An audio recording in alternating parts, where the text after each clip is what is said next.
Hello, good morning to one and all. I, Professor Sneha Matre, BMS Coordinator. I request our Principal Madam to address the session. Thank you, Sneha Madam. On behalf of Thane Jilla Agri Shikshan Prasarak Mandal, Pragati College of Arts and Commerce, I welcome our today's resource person, Dr. Prithviraj Desai, and Knowledge Inclusion team. I also welcome all the participants for this webinar on mutual fund investment. During this COVID-19, the economies of many of the countries are not working properly, or they are having a threat that what will happen in future. The same thing is there in our country also, and the people are very much worried about their investments. Mutual fund is one of the way to invest your hard earned money, but as it is linked with the stock market, many people think that it is equally risky as the shares. But compared to shares, the mutual fund do have little bit lesser risk. And again, as the other investments are having the risk post COVID-19 scenario, the same way the mutual fund may or may not have. So we are confused what will happen after post COVID in post COVID-19 scenario. So let us have some knowledge about it, and let us have some opinions from the experts about this mutual fund investment.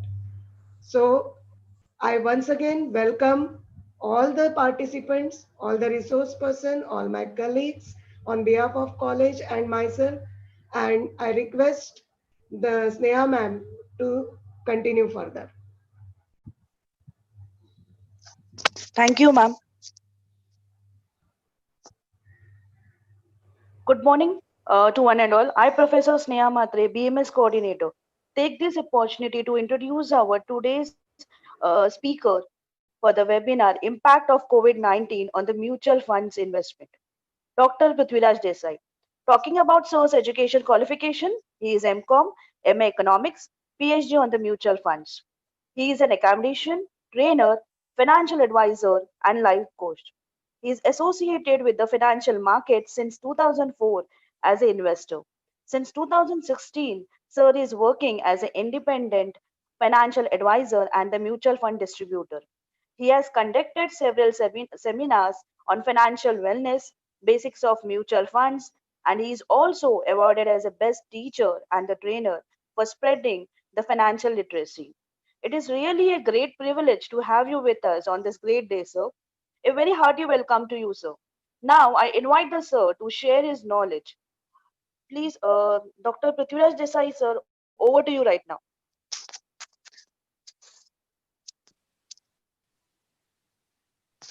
Thank you, Sneha madam, for the concise introduction.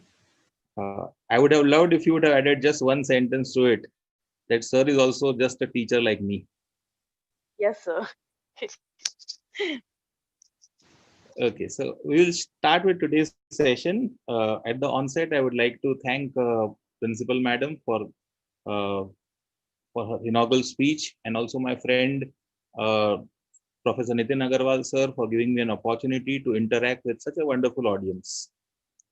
So thank you, sir. Thank you, ma'am. And also the team of the college, all the female members who are here with us. Like seeing at this team, I feel like I'm in the Mission Mangal team.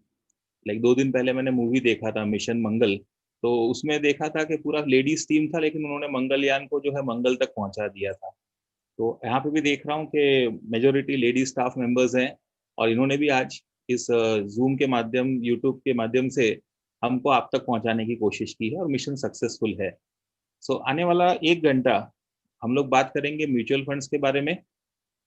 So we will discuss about mutual funds. So what we'll try to do is we'll try to keep the session interactive. So all the viewers who are viewing us online, तो उसमें हम लोग एक काम करेंगे कि you can just type your queries in the chat box. So intermittently, I will be talking in English, Hindi, Marathi, if your permission is there. I think most of you would be able to understand Marathi also. So thank you very much once again, and let us start with it. So I have a presentation, a small presentation to support my discussion. So just sharing that presentation with you.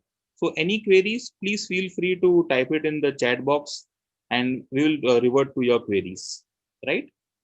Okay. So now, first of all, we need to understand that what exactly mutual fund means, right? Okay. So the first thing that comes to our mind is, as Jyoti madam rightly said, that whenever we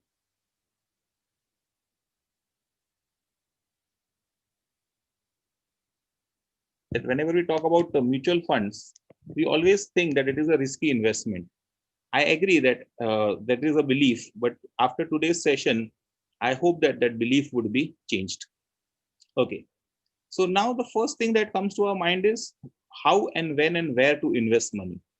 So this is the formal slide of the first part of the presentation. So thank you once again, Pragati College and the team of Pragati College for giving me an opportunity to share my views. I hope I am audible and the screen is visible. I understand there are certain limitations when a webinar is conducted. So in case there are any technical issues, please feel free to type in the chat option. So we will revert to that side. So Saraswati वंदना हुई और सरस्वती सम्मान हमारे principal madam का जो है मधुर भाषण सुनने को मिला और मैडम ने अच्छा प्रोत्साहन वाली बातें कही, तो उसी श्रृंखला को आगे बढ़ाते हुए so the first thing that we need to understand is कि मैं हिंदी में ज्यादा बोलना पसंद करूंगा विथ योर परमिशन, क्योंकि इंग्लिश में वो मजा नहीं आता. इंग्लिश में क्या होता है, बहुत टेक्निकल लगता है, तो थोड़ा सा हिंदी और थोड़ा सा English. So first thing is that once we have some surplus with us, when and where to invest is a question. So if I tell you all the viewers that you have some surplus money with you, where would you like to invest money? अगर आपके पास पैसा हो तो आप कहाँ invest करना चाहेंगे? Anything, like where would you like to invest money? Okay, so that is my question. Where can you invest money? So there are various options as far as investments are concerned. Like the options will be now shared to you on the screen. The first option that we can think of, the most common option, is fixed deposits, right? So if I have some surplus money, I can go to a bank, I can invest that money into fixed deposits. Second option, I can invest my money in government bonds as it gives me more safety because it is backed by government. Third option, I can invest my money in corporate bonds. Corporate bonds are just like fixed deposit. Only difference is fixed deposits are being accepted by banks, whereas corporate bonds are being issued by companies, the listed companies, that is joint stock companies. They can raise money through deposits and debentures. So those are called as corporate bonds. So technically speaking, government bonds and corporate bonds are just like first cousins. If government issues it, it's called as government bonds, and if the corporates issue it, it is known as a corporate bond. One more option that we have, which is more popular in rural areas, that is post office savings schemes, which includes national savings certificate. In the past, there was Indira Vikas Patra and all those schemes. Okay, next option that we can invest is stock market. Stock market, popularly also known as share market. So share market is also a very wonderful way of investing money and earning returns out of it. But share market, you should invest always for the long term. Of course, share market is a place where people have made money and people have lost money. Data says that 95% of people lose money, as Principal Madam rightly said, that when it is share market, we are always fearful. But it all depends upon the way money has been invested in share market. And share market has always given a wonderful return over a period of time. Okay, so that is one option that we have. Beyond that, we also have an option of investing in real estate. So what is real estate exactly? Real estate means property, like apna sapna, ek ghar ho apna sort of thing. So we can invest in property, we can invest in real estate. It is every common man's and everyone's dream to have a own house, right? So of course, it cannot be considered technically as investment, because if it is occupied by you, you cannot sell it and earn profits out of it. So when I talk of property as an investment, it can be your second home, a spare property that you buy for the purpose of investment. Then the next option of investment is bullion. Now, as far as bullion is concerned, it is like don't invest in jewelry. Better option is you invest in coins, biscuits, and bars. So you can invest in gold for a small quantity of 0.1 gram, that is 100 milligrams, or it can be a 1 gram coin, 3 grams, 5 grams coin, or maybe a 100 gram or 1 kg brick also. I hope I'm audible to everyone. So any queries, any technical issues, please feel free to type in the chat box so we can improve on that. Okay. So all these options are available, and every option has its own percentage of returns, right? So every option has its own percentage of returns. Like if you invest in fixed deposit in the current scenario, you may earn 5 to 7% per annum. Corporate or and government bonds give around 8 to 10%. Post office savings schemes gives around 8%. Stock market, the long-term returns are around 15 to 20%. That is on a cumulative basis, that is CAGR. And real estate, of course, it varies. It depends from the location to location, especially in Mumbai region. If I'm talking about Mumbai metropolitan region, that is MMRDA region, the returns are fantastic over a period of time. Gold and silver, of course, generally investment in silver is avoided. We are a gold crazy nation. We are the one of the biggest importer of gold all over the world. So being a gold crazy nation, we have always are in love with the yellow metal, and because of that, it's always going on appreciating over a period of time. So it has always been a decent investment.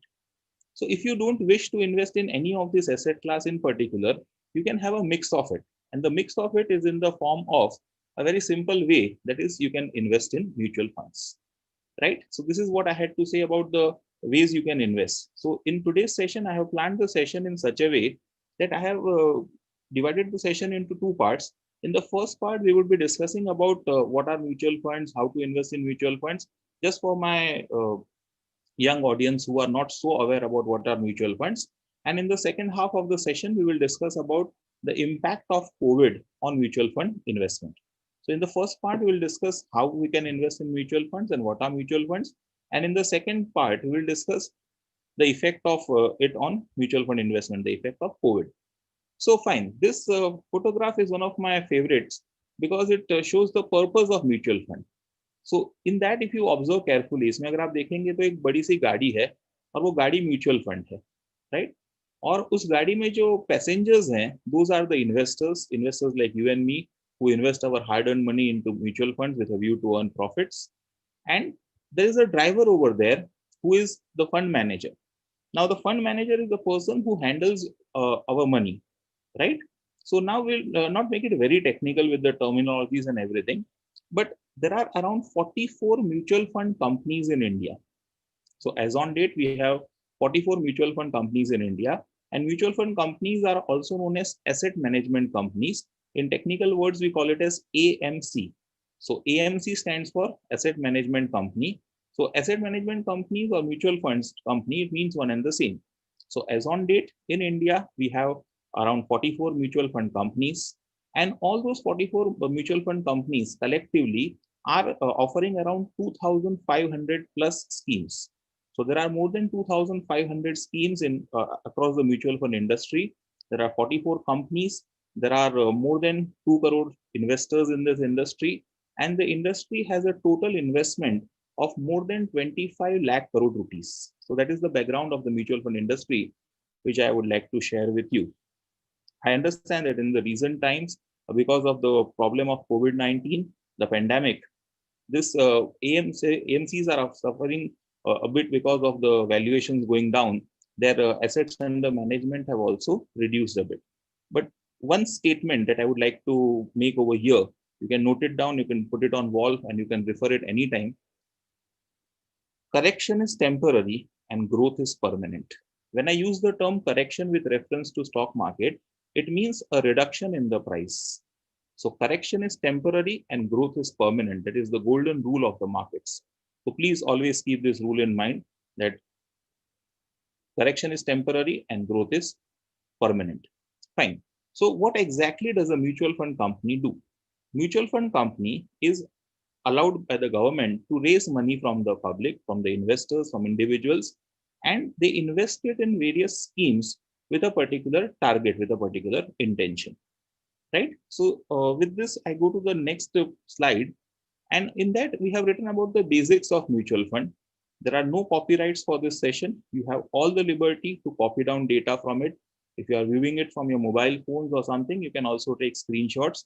There is no privacy rights or no copyrights of mine over this intellectual property. I'm here to share my knowledge with you and give you advice about your investments. So basics of mutual fund, as I told you, it's a trust which collects funds from investors and tries to invest it with a common purpose of generating profit. So all these sentences put together, I have put up a chart or a diagram which explains how these things work. Okay, so as far as the working of mutual fund is concerned, investors invest their hard-earned money into mutual funds, and mutual fund companies, what they will do is they will invest this money further into the market. So if you see over here in this particular diagram, I will like to address the things like as far as the clock is concerned, at the location of 12 o'clock, 12, there is an investor. At the location of 3, there is a fund house. At the location of 6, there is securities.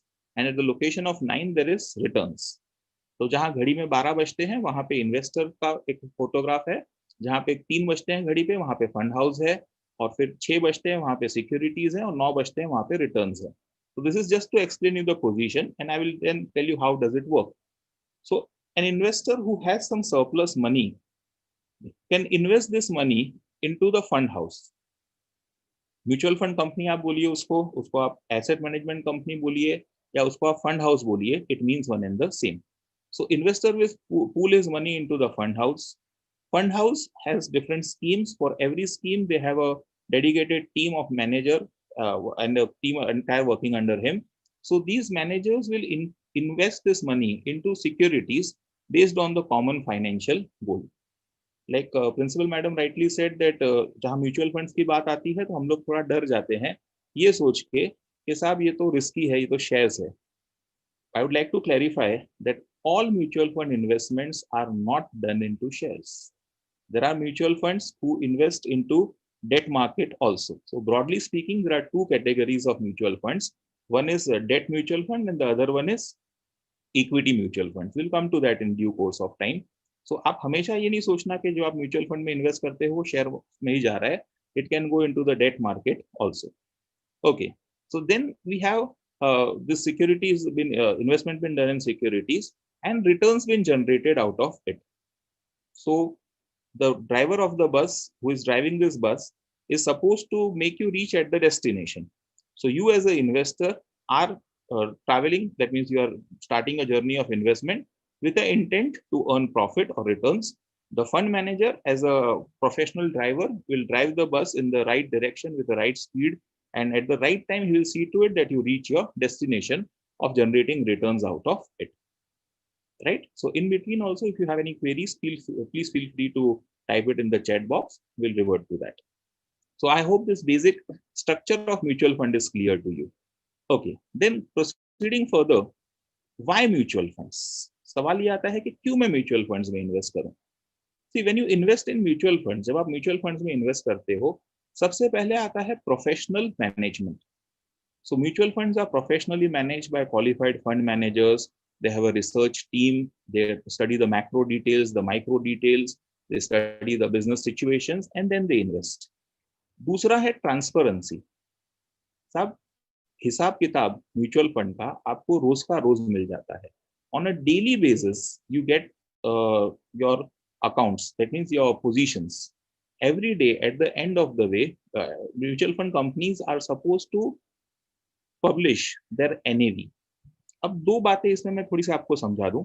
See, if you invest in joint stock companies, what you buy is shares. यानी कि मैंने Tata power में invest किया या Tata steel में invest किया तो मैंने टाटा स्टील या टाटा पावर के शेयर्स खरीदे. वैसे ही जब मैं म्यूचुअल फंड में इन्वेस्ट करता हूं तो what I get is units. So जिसको हम लोग शेयर मार्केट की भाषा में शेयर्स कहते हैं, म्यूचुअल फंड की भाषा में उसको हम लोग यूनिट्स कहते हैं. अच्छा, दूसरा कि shares are issued at a face value. Even mutual fund are issued at a face value. तो वहां पे पैरिटी है, कॉमन है. Shares once listed at the stock exchange, their value may either appreciate or depreciate. So the value at which shares are traded at the stock exchange, that value is known as the market price, जिसको हम लोग technical भाषा में CMP कहते हैं, current market price, right. तो shares में current market price या CMP होता है। वैसे ही म्यूचुअल फंड्स में the valuation of your investment per unit is known as NAV। NAV stands for net asset value, right. तो मैंने मान लीजिए कि कोई कंपनी के म्यूचुअल फंड में 100 यूनिट्स बाय किए हैं, तो 100 यूनिट्स का पर यूनिट का NAV कितना है आज के दिन का, at the end of the day by 7:30 PM in the evening the mutual fund company will publish that NAV। यानी रोज का रोज मुझे पता चलता है कि मेरे यूनिट्स का दाम बढ़ा है या कम हुआ है। So that is the level of transparency we have. अच्छा, मेरा इन्वेस्ट किया हुआ पैसा इस कंपनी ने कौन से जगह पर इन्वेस्ट किया है, कितने परसेंटेज इन्वेस्टमेंट उस कंपनी ने उसमें किया है, everything is very clear. Like there is something called as a fact sheet of mutual fund. If you go through the fact sheet of a mutual fund, for every individual mutual fund scheme, we have that information mentioned. यानी मैं जो भी पैसा mutual fund में invest कर रहा हूँ वो कहाँ पे इन्वेस्ट हुआ है, वो हिसाब किताब आपको उसमें से मिल जाता है। तो it is having transparency, 100% transparency as far as your investments are concern. आपके वैल्यूएशन का ट्रांसपेरेंसी है, आपके इन्वेस्टमेंट का ट्रांसपेरेंसी है, आपका पैसा कहाँ पे लगाया है उन्होंने, कितना उसमें से कौन से चीज में लगाया है, सब कुछ इंफॉर्मेशन होता है। एक क्वेश्चन पूछना चाहूँ अगर हम लोग इंटरेक्टिव मोड पर हैं तो, कि म्यूचुअल फंड कंपनी किसी इंडिविजुअल के बिजनेस में पैसा लगाती है कि नहीं? Does mutual fund invest in any individuals business? यानी मेरा सोल प्रोप्राइटरी कंसर्न है, मेरा पार्टनरशिप फर्म है, और मैं म्यूचुअल फंड कंपनी को बोलता हूँ कि please invest in my funds, do they do that? या अगर डेट म्यूचुअल फंड है तो मैं एज ए इंडिविजुअल उनसे लोन लेने जाऊं कि doctor Prithviraj Desai is interested in borrowing money from you, will you be interested in lending money to us? Any guesses? Will mutual fund company invest money in a sole proprietary concern or a partnership business? Second question, will mutual fund company give a loan to individuals?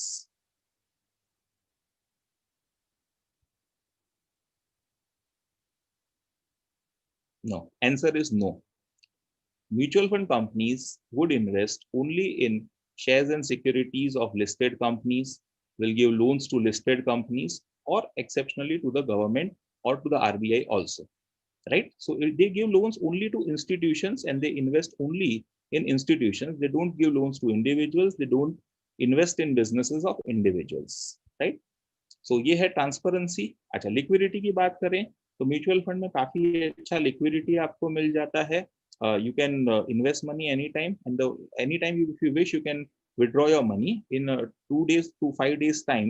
The money will be credited to your account. So the liquidity factor is high in mutual funds, except for tax saving schemes which have a lock-in period. Those schemes are known as ELSS, that is equity linked saving schemes. Fine.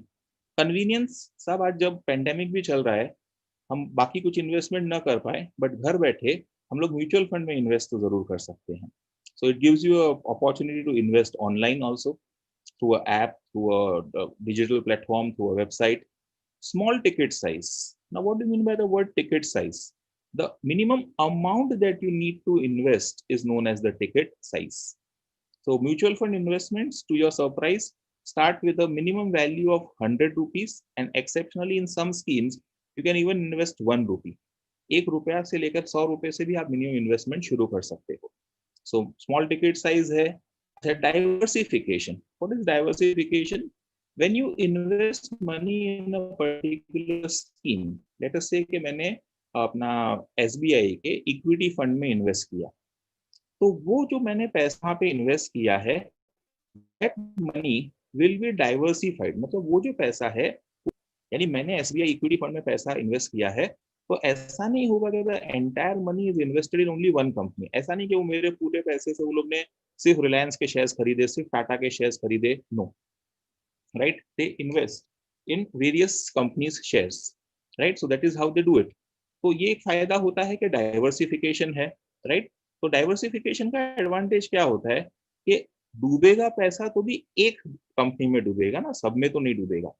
तो क्या करते हैं ये लोग कि ideally 2 to 3% पैसा invest करते हैं हर कंपनी में। मतलब मान लीजिए कि आज SBI इक्विटी फंड में मैंने 1,000 रुपया इन्वेस्ट किया, so my 1,000 rupees is been divided further into 30 to 50 parts, and accordingly that money is been invested in various schemes, or sorry various companies shares। मतलब कि 25 से 50 कंपनीज के शेयर्स में मेरा इन्वेस्ट किया हुआ पैसा म्यूचुअल फंड में डिवाइड हो जाता है, right. So there is diversification. अच्छा, वेल रेगुलेटेड मार्केट है। आप कभी भी कोई भी इन्वेस्टमेंट कीजिए, ये थोड़ा सा मैं टॉपिक से रिलेटेड एक हट के बात कर रहा हूँ कि जब भी हम लोग इन्वेस्टमेंट का सोचते हैं ना, तो कोई भी तरह का इन्वेस्टमेंट हो, फिर वो गोल्ड हो, प्रॉपर्टी हो, फिक्स डिपॉजिट हो, रिकरिंग डिपॉजिट हो, anything, you should always ask one question, that whether that market is been regulated। क्या इस इन्वेस्टमेंट पे कोई रेगुलेटर है? जैसे आप में से कुछ लोग ऐसे होंगे जिन्होंने बिटकॉइंस में इन्वेस्ट किया होगा, पैसा कमाया भी होगा या फिर गवाया भी होगा, बट उसका रीजन क्या था कि बिटकॉइंस का प्रॉब्लम ये था कि उस मार्केट पर कोई रेगुलेटर नहीं था, right? So it was not a regulated market, but whereas shares and mutual funds are well regulated, there is an organization made by the government of India known as SEBI, SEBI, that is Securities and Exchange Board of India. That organization is supposed to keep a close eye, a watch on the working of shares and mutual funds in India. मुझे याद है 1994 में unit trust of India, UTI mutual fund जो था, उसका scam हुआ था। उसके बाद सेबी ने बहुत स्ट्रिक्ट रूल्स बना दिए म्यूचुअल फंड के लिए, और कहते हुए ये गर्व होता है कि पिछले 25-26 साल में म्यूचुअल फंड इंडस्ट्री में आपने कोई भी स्कैम नहीं सुना होगा। So it's a well regulated market, so rest assure you don't have to worry when you invest in mutual fund. इसलिए तो गवर्नमेंट ऑफ इंडिया के इनिशिएटिव से एक सोशल कैंपेन शुरू हुआ है जिसको हम लोग कहते हैं कि म्यूचुअल फंड सही है। और मैं आपसे कहता हूँ सही में सही है, म्यूचुअल फंड सही है।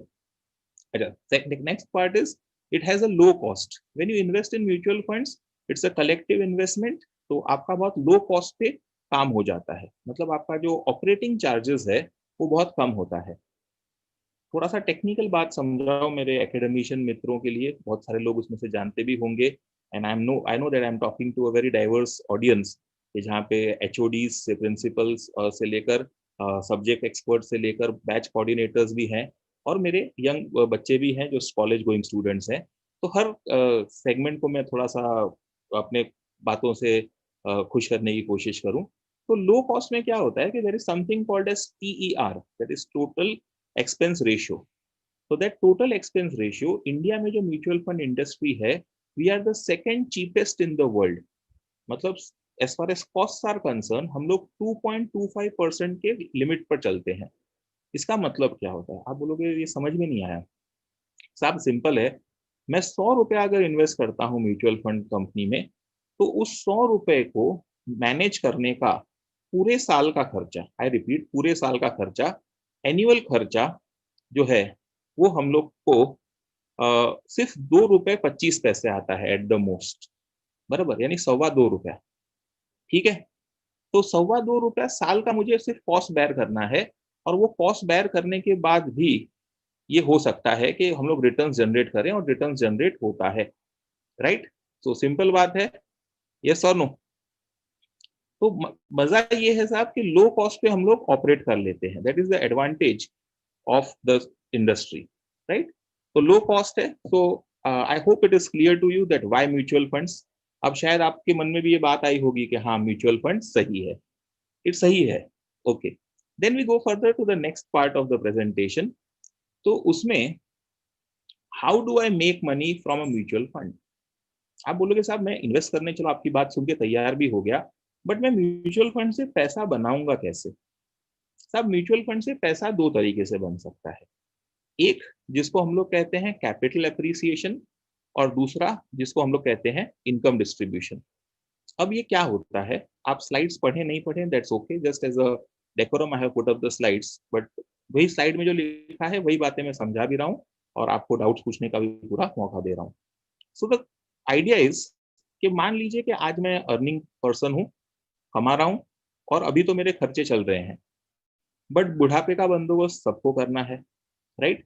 तो फॉर रिटायरमेंट मैं अभी से थोड़ा पैसा बचत करना शुरू कर दूं। उस इन्वेस्ट किए हुए पैसे पर फिलहाल मुझे कुछ चाहिए नहीं रिटर्न्स, बट जब मैं रिटायर हूं तो मैं ये चाहता हूँ कि वो पैसा काफी बढ़ जाए। तो 15 years, 20 years, 25 years, like I am 40 years of age now, I intend to work up to 60 years of age.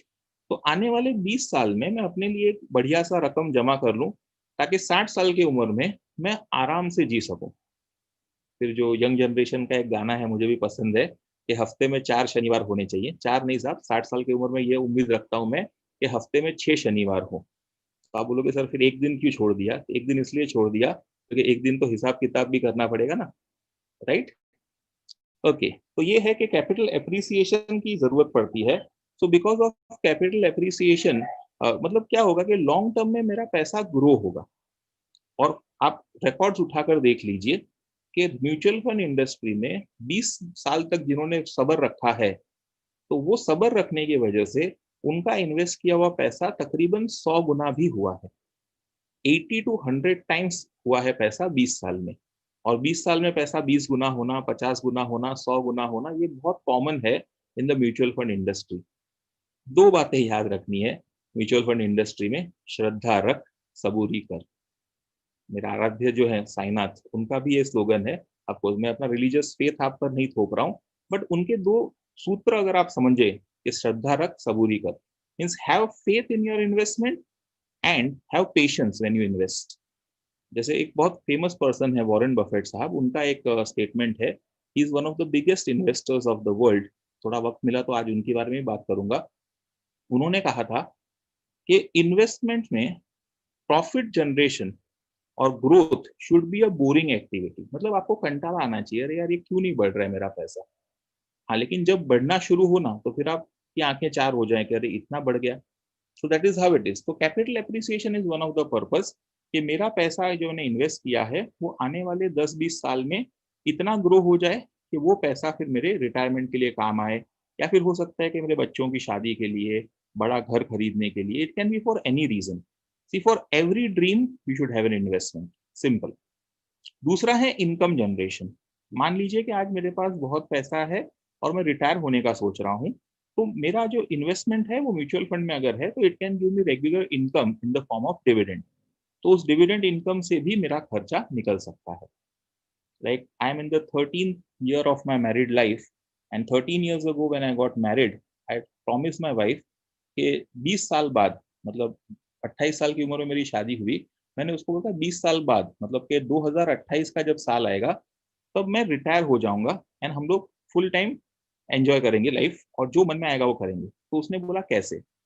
मैंने बोला मैंने एक फाइनेंशियल प्लान बनाया है आने वाले 20 साल के लिए, और सब कुछ ठीक रहा तो 20 साल में इतना पैसा आ जाएगा कि फिर लेक्चर लेने जाना ये मेरे लिए कंपल्शन नहीं होगा, ये मेरा शौक होगा। See, what is retirement? Retirement is life time vacation.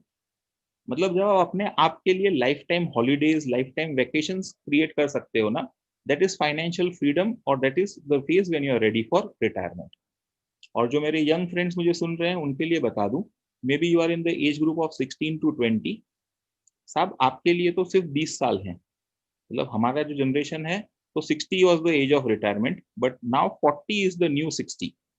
यानी आपको 40 साल पे कंपल्सरी रिटायर हो जाना पड़ेगा, क्योंकि आपका जो फिजिकल स्ट्रेंथ होगा, आपका जो स्किल सेट होगा, आपका जो नॉलेज होगा, वो आपके 40 साल के उम्र में के होने पर वो आउटडेटेड हो जाएगा। तो आने वाले 20 साल जो ग्रेजुएशन के स्टूडेंट्स हैं, आने वाले 20 साल समझ के लेना कि आपको हो सके उतनी मेहनत करनी है, उतना पैसा कमाना है कि बाकी जिंदगी आप आराम से बैठ के खा सको। पॉसिबल है, मेहनत करो, कमाओ, मतलब पैसा ऐड करो, और दूसरा उसको सही तरह से इन्वेस्ट करो, यानी उससे क्या होगा, पैसा मल्टीप्लाई, राइट? तो capital appreciation is one, income distribution. तो ये दो तरह से आप म्यूचुअल फंड में पैसा क्रिएट कर सकते हो। अच्छा, फिर mutual fund which one to buy, ये बहुत कॉमन क्वेश्चन है। जैसे मैंने शुरुआत में ही कहा कि साहब 2500 स्कीम्स से ज्यादा हैं, मतलब 2500 से ज्यादा स्कीम्स हैं, तो साहब ये समंदर में मोती ढूंढने जैसा है, कैसे करें? दो ऑप्शंस हैं, या तो आप अपना खुद का रिसर्च कीजिए, खुद नॉलेज डेवलप कीजिए, स्कीम सिलेक्ट कीजिए, या आप कोई प्रोफेशनल फाइनेंशियल एडवाइजर की सलाह ले लीजिए। There are free websites also which share lot of knowledge, lot of ज्ञान, you can refer to that websites also. Okay, तो म्यूचुअल फंड में क्या होता है कि जब हम स्कीम सिलेक्शन की बात करते हैं, विच वन टू बाय, मैं आपको एक बेसिक आउटलाइन बता दूं। एक आपको कैपिटल प्रिजर्वेशन के लिए अगर पैसा चाहिए, so for that what you can do is you can invest money in cash funds. तो आप बोलोगे सर ये कैश फंड्स एग्जैक्टली क्या है? सी बहुत सिंपल है कि मान लीजिए कि मेरे पास 25 तारीख को सैलरी आती है महीने के, और मेरे को 30 तारीख तक उस पैसे की जरूरत नहीं है।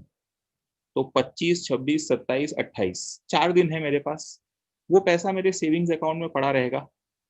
There is no scope of investing it in FD, क्योंकि आपको पता होगा कि fix deposit minimum period is 7 days and maximum period is 10 years.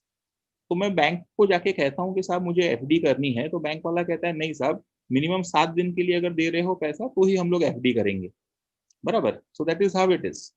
अब इस सिचुएशन में क्या होता है एग्जैक्टली कि म्यूचुअल फंड्स जो हैं वो एक दिन के लिए भी आपसे पैसा इन्वेस्टमेंट का एक्सेप्ट करते हैं। So minimum period for which you can invest in mutual funds is 1 day, जबकि बैंक एफडी में minimum investment is of 7 days. You can invest in a similar product like bank FD, जो mutual fund के cash funds हम लोग जिसको कहते हैं, या पॉपुलरली जिसको लिक्विड फंड्स कहा जाता है, उसमें 1 दिन 2 दिन 3 दिन के लिए भी मेरे पास फिक्स डिपॉजिट करने का बंदोबस्त है, right. So if I want to preserve my money I can invest in cash funds. अच्छा, दूसरा, अगर आपका इन्वेस्टमेंट होराइजन 1 दिन से लेकर 3 साल तक का है, यानी आने वाले 1 दिन से लेकर 3 साल में कभी भी अगर आपको अपने पैसे की जरूरत पड़ सकती है, तो बेटर है कि आप वो पैसा डेट फंड्स में इन्वेस्ट कीजिए। Now, what are debt funds exactly? See, debt funds are funds in which the mutual fund company collects money from the investors and gives that money as a loan.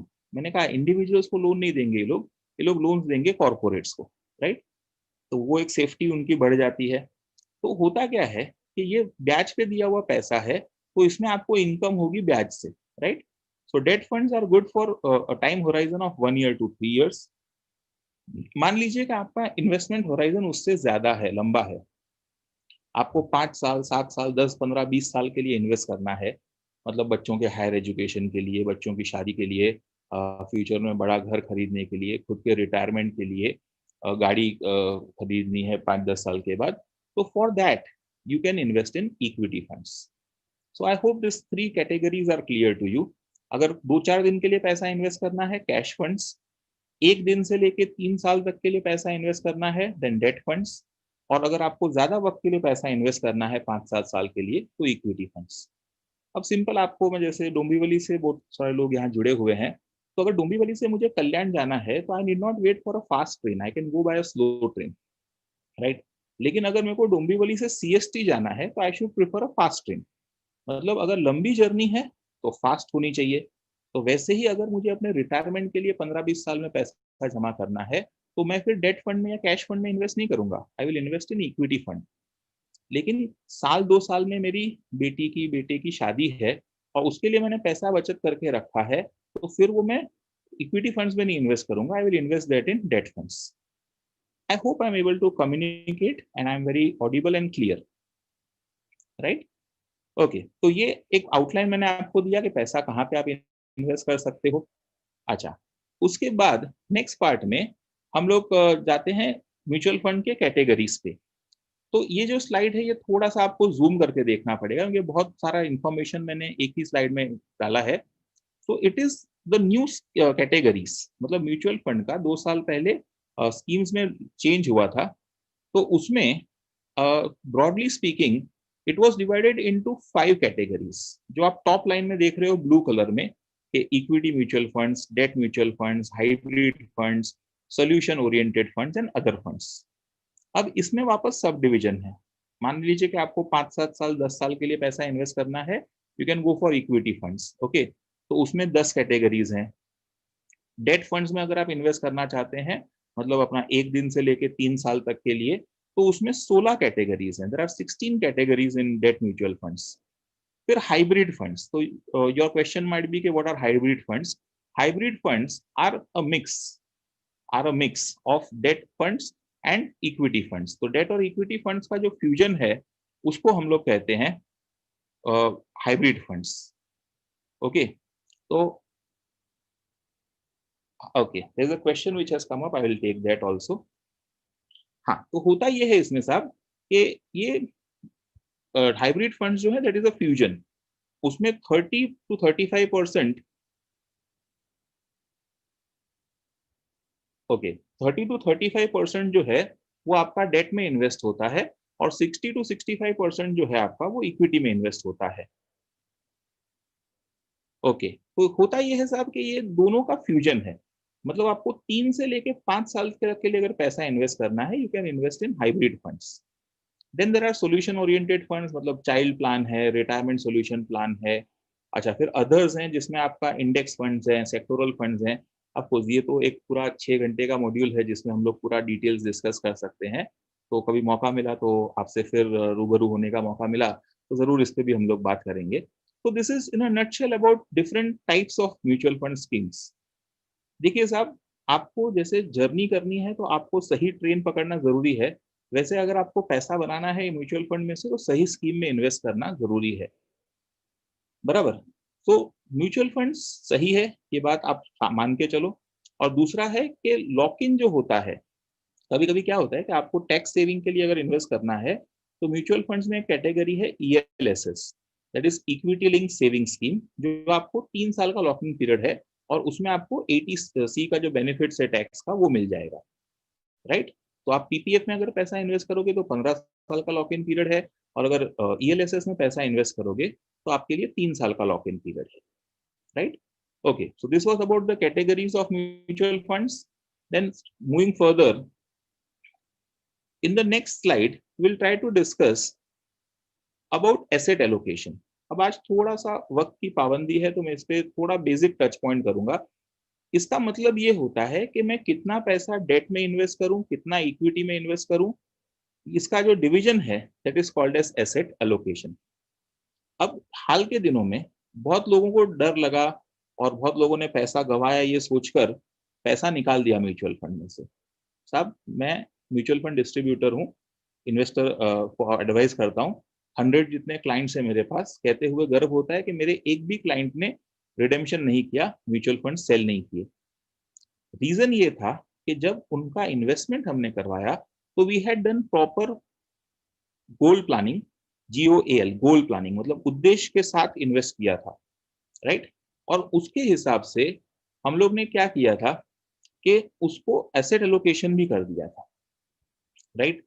तो जैसे जो client मेरे पास आता है तो मैं उसको 2 सवाल पूछता हूँ कि साहब कितना पैसा इन्वेस्ट करना है और कितने वक्त के लिए इन्वेस्ट करना है। तो उसका आंसर आपको टेबल में दिखेगा। मान लीजिए कोई बंदा कहता है साहब 10 साल से ज्यादा के लिए इन्वेस्ट करना है, तो उसका 80% पैसा इक्विटी में, 20% पैसा डेट में। और जैसे उसका इन्वेस्टमेंट का होराइजन कम कम कम होते जाता है, वैसे उसका इक्विटी फंड्स का इन्वेस्टमेंट हम लोग कम रखते हैं और उसका डेट फंड्स में इन्वेस्टमेंट ज्यादा रखते हैं।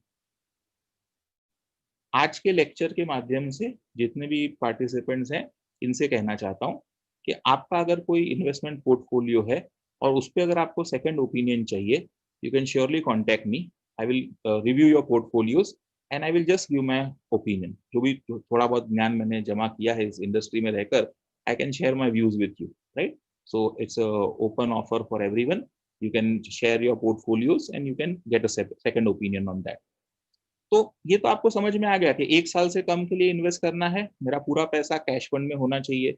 जैसे जैसे समय मेरा बढ़ेगा, मतलब ज्यादा समय के लिए मैं इन्वेस्ट करना चाहता हूँ, आई can invest more in equity and less in debt funds, right. Okay, so this is a bit technical, but I hope you got it. Okay, fine. Now how to invest in mutual funds, ये तो मैंने समझा दिया कि long term है तो उसके लिए थोड़ा सा ज्यादा रिस्क लेना पड़ेगा, और शॉर्ट टर्म है तो उसके लिए कम रिस्क लेना पड़ेगा। अब साहब, ये रिस्क जो है ना, यही म्यूचुअल फंड के लिए सबसे बड़ा एडवांटेज भी है और डिसएडवांटेज भी है। क्यों? क्योंकि जिसने म्यूचुअल फंड्स का रिस्क समझ लिया ना, उसको म्यूचुअल फंड में विश्वास आ गया, और जिसने नहीं समझा उसको समझ में नहीं आया। अब रिस्क क्या होता है? ऑन द लाइटर नोट, ये जो मुझे सुन रहे हैं उनमें से जिन्होंने शादी की है, उन्होंने तो लाइफ का सबसे बड़ा रिस्क ऑलरेडी ले लिया है। जैसे 2 दिन पहले मुंबई में तूफान आया था, तो मैंने एक दोस्त को उसके पहले फोन किया, मैं बोला भाई जरा ध्यान रखना, तूफान आने वाला है मुंबई में। बोले नहीं नहीं टेंशन मत ले पृथ्वी, मैं शादीशुदा हूँ। मुझे 2 दिन के बाद समझ में आया कि उसका कहने का अर्थ क्या था। अब आपको भी अगर समझ में आए तो ठीक, नहीं तो मेरा नसीब। ओके, तो बात यह है कि साहब रिस्क को आप कैसे एनालाइज करते हैं। अब जैसे हम लोग मुंबई में, बहुत सारे लोग आप में से रहते होंगे, तो मुंबई में आप लोकल ट्रेन में ट्रैवल करते हैं। ये तो बात अलग है कि पैंडेमिक में हमने 50 दिन से लोकल ट्रेन में ट्रैवल नहीं किया है, बट लोकल ट्रेन में भी अनाउंसमेंट होता है साहब की गाडीमध्ये चढताना आणि उतरताना, मराठी में अनाउन्समेंट होता है, गाडीमध्ये चढताना आणि उतरताना प्लेटफॉर्म आणि फलाट्यामधल्या अंतरावर लक्ष ठेवा। साहब देखो कितने खूबसूरती से उन्होंने रिस्क समझा दिया। क्या रिस्क समझाया कि अगर आपकी नजर हटी तो दुर्घटना घटी। और मुंबई में ये हो चुका है, ये दुर्भाग्यपूर्ण घटनाएं मुंबई में हो चुकी है कि जहां प्लेटफॉर्म और ट्रेन के बीच में डिफरेंस होने की वजह से, गैप होने की वजह से लोग उसके गैप के बीच में एक्सीडेंटली चले गए and they lost their lives also, right. तो रिस्क कैसे समझाया जाए ना, ये इंपॉर्टेंट है। जैसे आप में से जिन्होंने ट्रेन में ट्रैवल किया होगा, अपना सॉरी एरोप्लेन में ट्रैवल किया होगा, तो हवाई जहाज के सफर में आपने सुना होगा स्टार्टिंग में एयर होस्टेस अनाउंस करती है कि किसी कारण से अगर केबिन में हवा का दबाव कम हो जाए तो ऊपर लगे हुए कंपार्टमेंट में से ऑक्सीजन मास्क आ जाएगा। उसने ये नहीं बोला कि ऑक्सीजन मास्क क्यों आएगा, उसने ये बोला कि हमारे पास सोल्यूशन है। अच्छा, दूसरा एक अनाउंसमेंट होता है हवाई जहाज में कि किसी कारण से अगर जहाज को पानी में उतरने की स्थिति आ जाए तो ये जहाज नाव जैसा स्वरूप है उसका, वो जहाज पानी पे तैरेगा। तो इनडायरेक्टली आपको ये लोग क्या समझा रहे हैं कि केबिन में ऑक्सीजन का प्रेशर कम हो सकता है, ये जहाज को आपातकालीन स्थिति में, इमरजेंसी में पानी पे उतारने की जरूरत पड़ सकती है। So what they are explaining you exactly is risk, but the way it has been explained to you, you are able to digest that, right? जैसे हम लोग मंदिर में जाते हैं, मस्जिद में जाते हैं, चर्च में जाते हैं, तो कभी त्योहार का दिन होता है तो वहां पे भी अनाउंसमेंट होती है कि चोरों से और पाकिट मारों से सावधान। What are they trying to explain you? Risk, यानी ये दुर्घटना हो भी सकती है, नहीं भी हो सकती। तो ये रिस्क से डरना नहीं है, और रिस्क तो रिस्क लेना ही है, क्योंकि अगर डेवलप होना है, प्रॉस्पर होना है, वेल्थ क्रिएशन करना है, तो बिना रिस्क के कैसे होगा, राइट? सिंपल। तो that is risk. Okay fine. How to invest money? अगर ज्यादा समय के लिए इन्वेस्ट कर रहे हो तो आप थोड़ा रिस्क ले सकते हो। और रिस्क भी ये कोई आपको कोई मौत के कुएं में स्कूटर नहीं चलाना है, या आपको आग के दरिया में कूदना नहीं है। It's a calculated risk. मतलब जब ये लोग रिस्क कहते हैं तो मतलब क्या है कि उतार चढ़ाव आ सकते हैं, उतार चढ़ाव आ सकते हैं आपके इन्वेस्टमेंट जर्नी में, इसमें आपको डरना नहीं है, right? I will explain you risk in the coming part also. Fine. So how to invest in mutual funds? High risk, high long period, low risk, short period. Okay, then selecting the scheme. तो इस पे हम लोग ने थोड़ी सी बात की already, इसी का एक समरी है। We will start the next part also. How know your investment horizon, कितने वक्त के लिए इन्वेस्ट करना है। अच्छा, कैसे इन्वेस्ट करना है? एक होता है कि आप लमसम इन्वेस्ट कर सकते हो, एक साथ इन्वेस्ट कर सकते हो, या फिर आप महीने महीने इन्वेस्ट करो, जिसको हम लोग SIP कहते हैं। To your surprise, SIP is on a daily mode, monthly mode, quarterly mode also, but general pattern है कि मंथली मंथली इन्वेस्टमेंट SIP में होता है। Check your risk category. आपके अंदर जितना, देखो इन्वेस्टमेंट जब भी आप करो ना, ऐसा रिस्क मत लेना कि रात को नींद नहीं आए, वो इन्वेस्टमेंट कोई मतलब का नहीं है। So you have to keep a check on your risk. फिर check the fund managers performance, के बॉस जो स्कीम में आप इन्वेस्ट कर रहे हो उसका जो फंड मैनेजर है उसका ट्रैक रिकॉर्ड कैसा रहा है। एक्सपेंस रेशियो का मैंने समझा दिया, we are cheapest in the world, तो you not worry about it. Exit loads होते हैं, वो चेक करना है। हाँ, सबसे इंपॉर्टेंट जो मैंने अपने PhD थीसिस में भी लिखा था, I did my PhD on mutual funds as a research topic, तो उसमें भी लिखा था एक कॉमन सेइंग जो है कि don't put all your eggs in one basket. एक ही म्यूचुअल फंड कंपनी के एक ही स्कीम में सब पैसा मत इन्वेस्ट कीजिए। रिस्क है उसमें, मैं कहता हूँ रिस्क है। आप अपने 100 रुपए को 2-4 पार्ट में डिवाइड कर दीजिए ना सब, 25-25 रुपए 4 अलग अलग स्कीम्स में डिवाइड कर दीजिए, आपका काम हो गया, right? So that is how it is. Okay, so very clear with this. Selecting the scheme, if you wish, you can take a screenshot of that slide also. I will just go back to that slide and I will pause that for 10 seconds. If you wish, you can surely take a screenshot. There is no restriction on that. Okay. Fine. ये हो गया। अब बात आती है साहब के आगे बढ़ते हुए, the next part, we have to understand कि best way to benefit from equity mutual funds. Invest small, छोटी छोटी रकम इन्वेस्ट कीजिए, इन्वेस्ट रेगुलरली कीजिए आप, और stay disciplined, right? That is very important. Okay, next, average out the cost, मतलब जब आप महीने महीने एसआईपी के माध्यम से इन्वेस्ट करते हैं तो आपका कॉस्ट एवरेज आउट हो जाता है. Benefit of averaging is possible. अच्छा, दूसरा ऑप्शन है और you invest lump sum, right? So simply follow the systematic investment plan. Okay, next, SIP small steps bring big returns. जैसे यहाँ पे ये जो दीवार है वो एक एक ईंट को जोड़ के बन रही है, वैसे आपका भी जो इन्वेस्टमेंट है वो छोटी छोटी ईंटों से, मतलब हर महीने 100 रुपया, 500 रुपया, 1000 रुपया, 2000, 5000 इन्वेस्ट करके भी आप जोड़ सकते हैं. जो लोग ऑलरेडी म्यूचुअल फंड्स में इन्वेस्ट कर रहे हैं उनके लिए एक बहुत इंपॉर्टेंट बात शेयर कर दूं कि जो लोग ऑलरेडी म्यूचुअल फंड्स में इन्वेस्ट कर रहे हैं और जिनका एसआईपी चल रहा है, साहब आपके एसआईपी पर कंपनी फ्री में टर्म प्लान देती है, टर्म इंश्योरेंस प्लान देती है. मतलब कि उस व्यक्ति का अगर डेथ हो जाए तो कंपनी फ्री का इंश्योरेंस उसको पैसा देगी.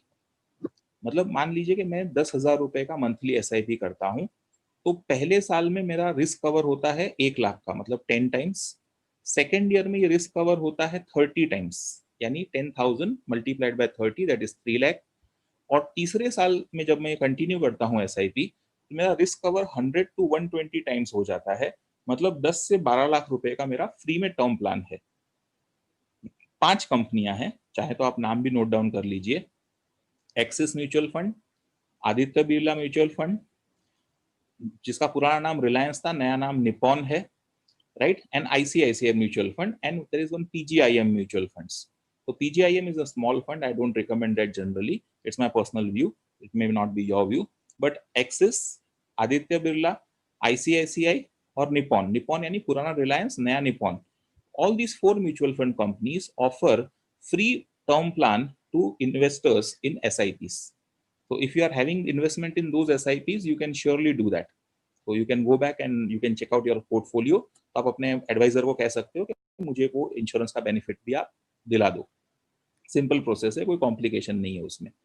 So that is one advantage of SIP. Many of you might not be knowing about this, so I thought I will just share it with you. Okay, then the next part, why SIP? I think we are running a bit slow, short of time, so I will not discuss much. But आपको पता है ये कि discipline investment है, monthly monthly आप invest करते हो, risk reduce हो जाता है. You can start with a small amount, 100, 500, 1000, flexibility आपको मिल जाता है. अच्छा, how does SIP work? That is also one thing, right? That is अपना हाउ डज एसआईपी वर्क. तो उसमें ये होता है कि मान लीजिए मैं 5,000 रुपए इन्वेस्ट करता हूँ हर महीने के, बराबर. तो कभी क्या होता है कि ये एनएवी जो है वो 10 रुपए का है, तो मुझे 5,000 में 500 यूनिट मिलेंगे. अच्छा, किसी वक्त मार्केट डाउन हुआ, जैसे पिछले 2 महीने से आप देख रहे हैं कोरोना वायरस के प्रॉब्लम की वजह से मार्केट्स डाउन है, तो ये एनएवी जो है वो कम हो रहा है. तो एनएवी कम होने की वजह से क्या हो रहा है कि ये 9 रुपए 84 पैसे हो गया, 9.84, और मैंने 5,000 रुपए इन्वेस्ट किए, तो 5,000 divided by 9.84, I am entitled to get 508 units, right? अच्छा, मार्केट ऊपर जाएगा तो क्या होगा?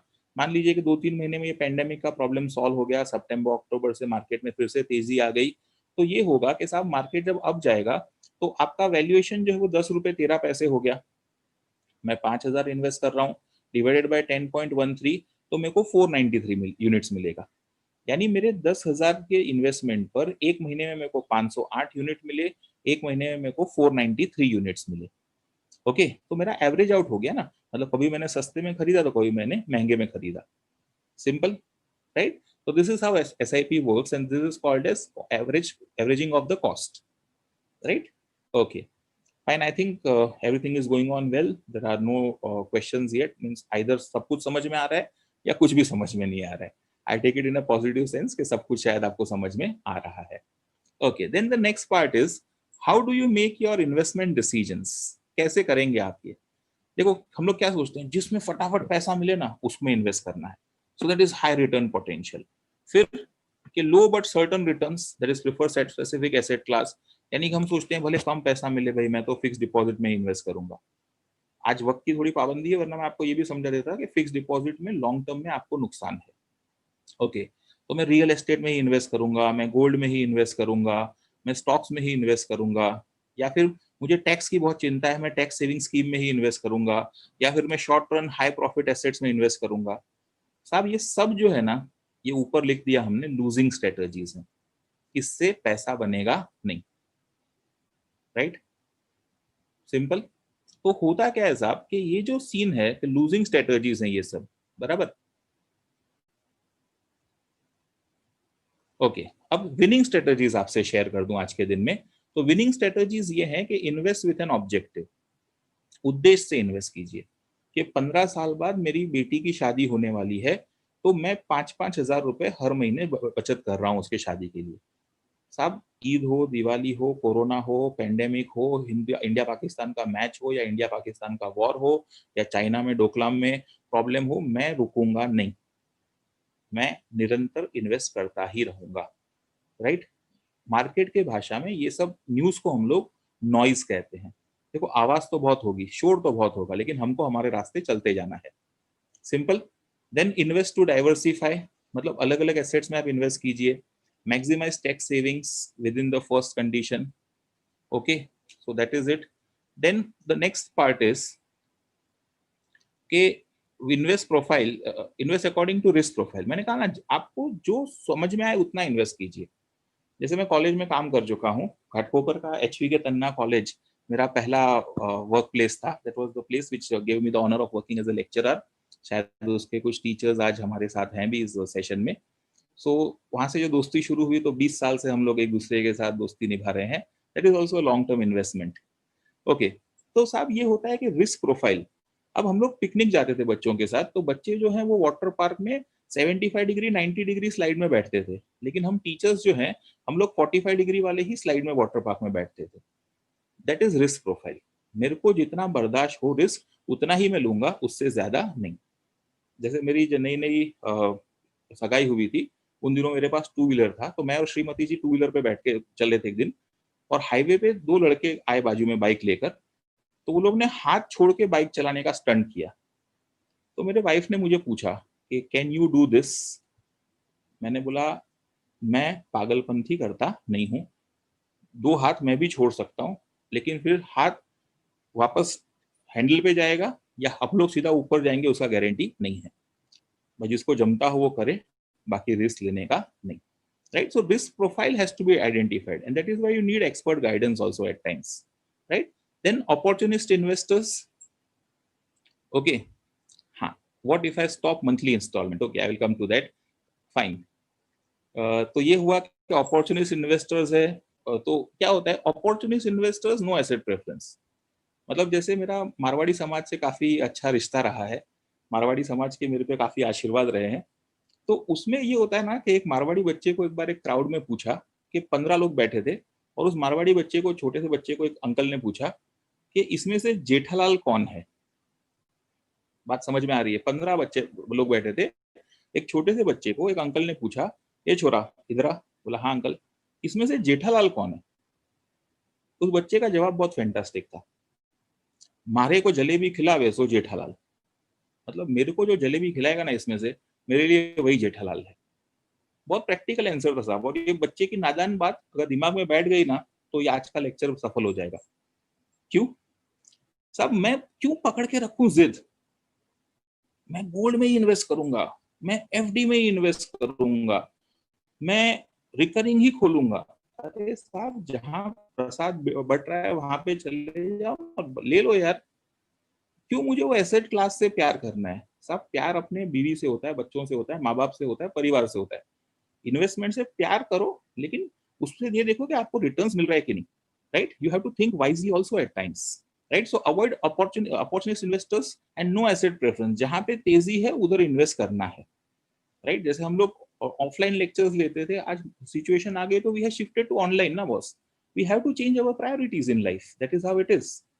फिर अवॉइड स्पेक्यूलेशन, हाँ, लेकिन जुआ नहीं करना है, सब सट्टा नहीं करना है। कोई आपको बोले कि भाई आज पैसा दो, 2 दिन में डबल करके देता हूँ, बोलना ठीक है भाई थैंक यू, मेरे पास पैसा नहीं है। क्यों? 2 दिन में डबल होने का गारंटी है या नहीं है, या आप ज्यादा समझदार हो, आप समझ सकते हो, ठीक है? So avoid speculation, okay. Next part, I think will wait over here for 5 to 10 seconds, and what we'll try to do is if anyone wants to take a screenshot of this, मैंने कहा कोई restriction नहीं है, पूरा copy करने का rights है, मेरा इन स्लाइड्स पे कोई कॉपीराइट्स नहीं है, और अगर किसी को चाहिए ये प्रेजेंटेशन तो मैं शेयर भी कर दूंगा, राइट? क्योंकि विवेकानंद जी ने कहा था कि नॉलेज ऐसी चीज है जो बांटने से बढ़ती है, कम नहीं होती है। Okay, so I think screenshot जिन्होंने लेना था ले चुके होंगे। ओके, नेक्स्ट पार्ट, तो उसमें ये बहुत इंपॉर्टेंट है, you can take a screenshot of this also if you wish, कि ask this questions before investing in a product. आप कोई भी तरह का इन्वेस्टमेंट करते हो ना, तो पहले ये सवाल पूछने जरूरी है। जो ये सवालों का जवाब दे उसमें इन्वेस्ट करने का, बाकी में इन्वेस्ट नहीं करना। One, you have to ask registered with any regulator.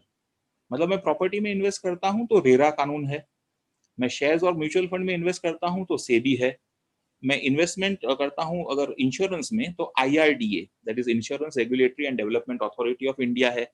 मतलब there has to be some माई बाप, तो जैसे बोलते ना खानदानी इंसान, उसका अगला पिछला होना चाहिए, उसका कोई माई बाप होना चाहिए। So that should be there. Second, it should match with your investment goals. Okay, next, how will my investment make money and give assured returns. आप उसको पूछोगे भाई ये मेरा पैसा क्या करोगे इससे, कैसे इससे वेल्थ जनरेट करोगे। जैसे मुझे एक बार नितिन सर का फोन आया और बोले सर कुछ इन्वेस्टमेंट के लिए शॉर्ट टर्म के लिए बता सकते हो। मैंने बोला हाँ सर बता सकता हूँ, दिवाली का फेस चल रहा था, बोला सर 10,000 रुपए भिजवा दो, 3 दिन के बाद 20,000 पक्का। तो नितिन सर ने पूछा सर क्या करोगे आप इसका। बोला सर कुछ नहीं, अभी ये अपना दिवाली का रात है, तो दिवाली के रात में हमारे यहाँ पे हम लोग अपना 3 पत्ती खेलते हैं, जुआ खेलते हैं, तो मैं बैठूंगा, अपना लक बहुत चलता है सर, दिवाली के दिन 3 पत्ती में अपना पैसा डबल होता ही है। नितिन सर ने बोला थैंक यू सर, मैं दिवाली के बाद आपसे मिलता हूँ। सी व्हाट ही अंडरस्टूड कि ये अश्योर्ड रिटर्न्स नहीं है। सिंपल है ना। Then how long has the company been in the business and people behind it. मैं कॉलेज की ही हिस्ट्री पढ़ रहा था उस दिन गूगल पे, please correct me my dear friends if I am wrong, the teachers on the group. I think 1965 की ये संस्था है if I am not mistaken. The college which is conducting this event is was established in 1965 if I am not mistaken. यानी एक परंपरा है ना साहब, आज इतने साल का अस्तित्व है, राइट? तो उस अस्तित्व के वजह से हम लोग करेंगे ना काम। एक जैसे रेमंड कंपनी है तो उसका स्लोगन है सिंस 1927। साहब विश्वास है, 25 साल, 50 साल, 10 साल, 20 साल, तो ये देखिए कितने समय से वो कंपनी उस बिजनेस में है। ऐसा नहीं मैं कहता हूं कि हर नई कंपनी ले भागू है, बट थोड़ा सा उसका सर्वाइवल होना भी जरूरी है। जैसे इस नए दौर में पेंडेमिक में सबसे ज्यादा अगर किसी को मार पड़ी है तो वो है स्टार्टअप्स को, right? Because newly form company था, सर्वाइव नहीं कर पाई ये पेंडेमिक को, they were in a problem. Then have they ever return the money to investors.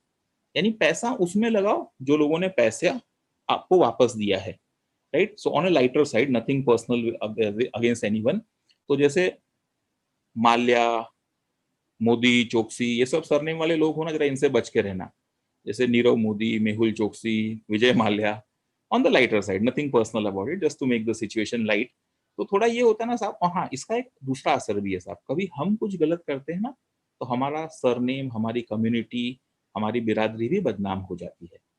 तो आप अगर खुद बिजनेसमैन हो तो इस बात का ध्यान रखना कि देखो ओ दीवानो, तुम ये काम ना करो, राम का नाम बदनाम मत करो, right? So be aware of all these things. ये सब सवालों के संतोषकारक जवाब मिले तो इन्वेस्ट कीजिए, वरना इन्वेस्ट मत कीजिए, राइट? ओके, नेक्स्ट आगे बढ़ते हैं हम लोग। ये खास करके मेरे यंग फ्रेंड्स के लिए है, राइट? बहुत बच्चों का सपना है बुलेट का, बुलेट बाईक, और वो एक अपना एक ढासू एंट्री जिसको कहते हैं ना अपने स्लैंग भाषा में, आपला वट पडला पाहिजे। और ये जो सायराट मूवी आई, बहुत सारे मूवीज आए, तो इसने ये बहुत पॉपुलर कर दिया कि वो बुलेट वाला फीलिंग। साहब मेरा भी सपना था। मैंने अभी कहा कि 2000 के साल में मैंने HV के तन्ना कॉलेज ऑफ कॉमर्स घाटकोपर से अपना कॉलेज कैरियर शुरू किया एज अ टीचर। तो तब मुझे भी शौक था बुलेट का। उस साल 2001 में अगर मैंने बुलेट बाइक खरीदी होती ना तो 55,000 रुपए की वो बाइक मिलती। 16 साल बाद शायद वो बाइक उतने में बिक जाती, क्योंकि बुलेट इज एन एक्सेप्शन, उसमें दाम घटता नहीं है क्योंकि उसका नया मॉडल्स का प्राइस बढ़ते रहता है, तो सेकंड हैंड में भी शायद उतने में बिक जाती। बट 2001 में बुलेट बाइक न खरीद कर मैंने बुलेट बाइक बनाने वाली जो कंपनी है, रॉयल एनफील्ड की जो कंपनी है, Royal Enfield is the brand name, company जो है Eicher Motors, EICHER, Eicher Motors, उसके शेयर्स अगर खरीदे होते ना तो 55,000 के shares, you can google it and check the price trend also, 55,000 के मेरे शेयर्स सिर्फ 7,35,00,000 के हो जाते। साहब 16 साल का सबर, मेरा 55,000 बढ़ के 7,35,00,000 होता है। यानी कि बुलेट क्या, मैं मर्सिडीज खरीद सकता हूं, मैं घाटकोपर में रहता हूं तो वहां पे फ्लैट खरीद सकता हूं, और अगर 2 करोड़ और बच गया तो मैं रिटायर भी हो सकता हूं। सो आज की थोड़ी सी समझदारी, आज का थोड़ा सा आपका इच्छाओं का बलिदान भविष्य में एक बहुत उज्जवल आपके लिए मौका ला सकता है। Of course your life your rules, जैसे मराठी में कहते हैं, तूच तुझ्या जीवनाचा शिल्पकार। और इन्वेस्टमेंट जो है ना साहब, जैसे महाराष्ट्र है, गुजरात है, राजस्थान है, हमारे देश का ऑलमोस्ट हर प्रांत, हर राज्य संतों की भूमि रहा है। तो महाराष्ट्र में एक संत थे जिनका नाम था स्वामी समर्थ, अक्कलकोट स्वामी जिनको भी उनका भी वो भी नाम है। तो अक्कलकोट निवासी स्वामी समर्थ जो है, उनका एक स्लोगन है, भिऊ नकोस मी तुझ्या पाठीशी है, भिऊ नकोस मी तुझ्या पाठीशी आहे। वैसे ही मुझे जब मैं इन्वेस्टमेंट की बात करता हूँ ना, तो मुझे इस इन्वेस्टमेंट में भी कहीं अक्कलकोट स्वामी स्वामी समर्थ दिखते हैं, क्योंकि इन्वेस्टमेंट की भी भाषा वही है, भिऊ नकोस मी तुझ्या पाठीशी है। पिछले 3 महीने में पेंडेमिक ने हमको बहुत झंझोड़ा है, हमारी बहुत आर्थिक परिस्थिति खराब की है। 2 ही चीजें काम आई हैं, किया हुआ अच्छा कर्म और बचाया हुआ पैसा। किया हुआ अच्छा कर्म और बचाया हुआ पैसा, 2 ही चीजें काम आई हैं, राइट। तो इस बात को ध्यान रखना, right. Okay, so this is for my young friends. आपकी चॉइस है, आज आपको बुलेट पे सेल्फी लेने में मजा आता है, 55,000 का भी तो 1.5 लाख हो गया, इन्वेस्ट कर दो, या फिर 1.5 लाख का आज बुलेट न खरीद कर 20 साल रुक जाओ, मर्सिडीज में एंट्री, BMW में entry, your choice. Photo with a bullet और selfie with a BMW। Okay fine. अब आप बोलोगे सर इतना सब कुछ आपने बोला लेकिन पेंडेमिक की तो कुछ बात की ही नहीं। So now we start with the second part of the session. I know we are nearing the end, but I will like to request the organizers to grant me a few more minutes so that I can talk about the main theme of today's session. ये पहले जो सब discuss किया उसका reason ये था कि आपको पता चले कि म्यूचुअल फंड्स क्या है, म्यूचुअल फंड इंडस्ट्री क्या है, कैसे इन्वेस्ट करते हैं, कहाँ पे इन्वेस्ट किया जाता है। And now we will discuss कि what are the positive negative impacts of mutual fund on of covid on mutual fund investments. देखो अच्छा भी हुआ है, बुरा भी हुआ है। अच्छा, अब नेक्स्ट पार्ट में अगर हम लोग देखें तो ये मुझे एक व्हाट्सएप आया था और वही मैंने कॉपी पेस्ट किया है यहाँ पे स्लाइड में। सब अलग अलग प्रॉब्लम्स थे। साल 2000 Y2K का प्रॉब्लम, 2001 में एंथ्रेक्स नाम का एक वायरस आया, 2002 में वेस्टर्न नाइल वायरस आया, 2003 में सार्स आया, 2005 में बर्ड फ्लू आ गया, 2006 में इकोली, फिर 2008 में फाइनेंशियल कोलैप्स हुआ, 2009 में स्वाइन फ्लू आ गया, फिर 2014 में इबोला वायरस, फिर 2016 में जीका वायरस। साहब ये सब आया सब गया, लेकिन ग्रोथ निरंतर है। कैसे, ये आपको समझाता हूँ। ये सब घटनाएं पिछले 20 साल में हुई है, राइट। तो ये सब का पॉजिटिव भी इम्पैक्ट हुआ है, नेगेटिव भी इम्पैक्ट हुआ है। ओके, सो नेक्स्ट पार्ट, ये एक रिसर्च है जो आपके मन को थोड़ी सी तसल्ली भी देगा, खुशी भी देगा। तो उसमें अगर मैं जूम करूं उस टेबल पर जहां पे निफ्टी 50 की बात है, तो बॉम्बे स्टॉक एक्सचेंज और नेशनल स्टॉक एक्सचेंज, हिंदुस्तान के ये 2 बड़े एक्सचेंजेस हैं। उसमें से नेशनल स्टॉक एक्सचेंज जो है, उसके जो टॉप 51 कंपनीज हैं, उसका एक इंडेक्स बनता है which is called as Nifty 50। Although it was having 50 shares in the past, now it has 51 shares. तो 51 शेयर्स का ये इंडेक्स है, और उसमें आप नीचे से अगर शुरुआत करोगे तो फरवरी 2000 से सितंबर 2001, अगर आप उस टेबल को थोड़ा जूम करके ध्यान से देखेंगे तो करेक्शन पीरियड, करेक्शन मतलब क्या होता है, मैंने थोड़ी देर पहले भी कहा था, एक करेक्शन मतलब जब मार्केट में गिरावट आती है तो उसको हम लोग कहते हैं करेक्शन, राइट।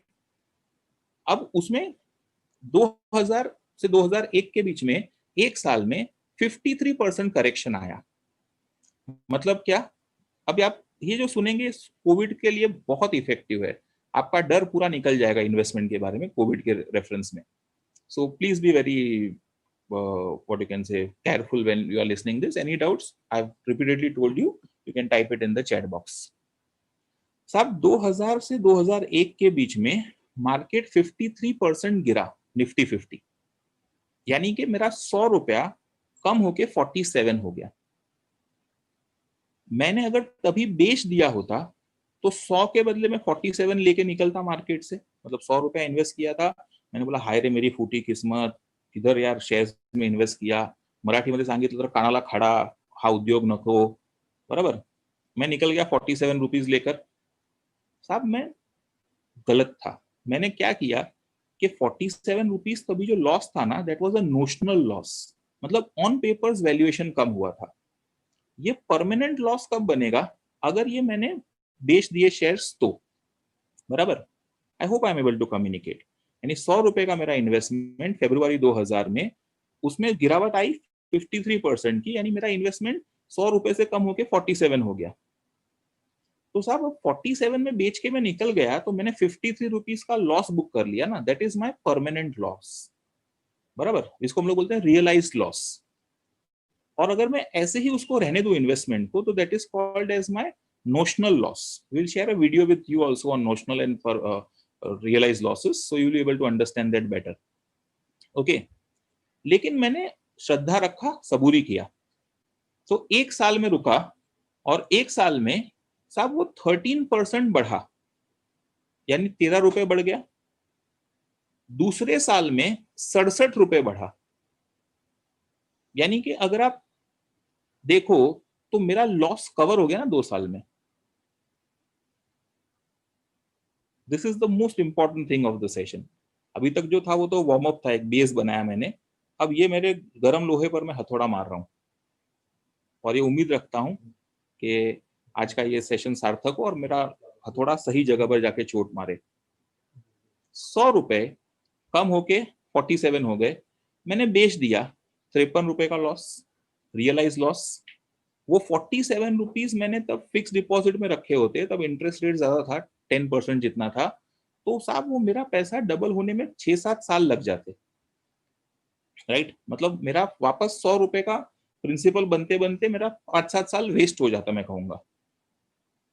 लेकिन वही अगर मैं मार्केट में टिका रहा तो क्या होगा? एक साल में रिकवरी आई 13% की, दूसरे साल में रिकवरी आई 67% की, वापस प्रॉब्लम सॉल्व हो गया ना बॉस, सिंपल। और ये देखिए 2004 में भी सेम हुआ था, जनवरी से मई 2004 में 36% फॉल आया मार्केट में, यानी मेरा 100 रुपए का इन्वेस्टमेंट ऑन पेपर 64 रुपीज का हो गया। वापस वही, बेच दूं तो 64, लेकिन नहीं बेचूं, रुकूं 2 साल, तो वापस से मेरा पैसा वो ग्रो हो जाएगा ना। आगे हर लेवल पर आप देखेंगे सेम ट्रेंड है।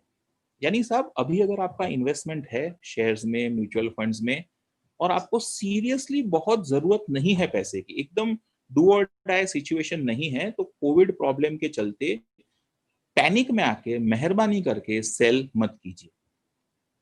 क्यों? क्योंकि बुरे दिन भी नहीं रहेंगे, अच्छे दिन भी नहीं रहेंगे। अच्छे दिन नहीं रहे तो साहब ये बुरे दिन भी नहीं रहेंगे।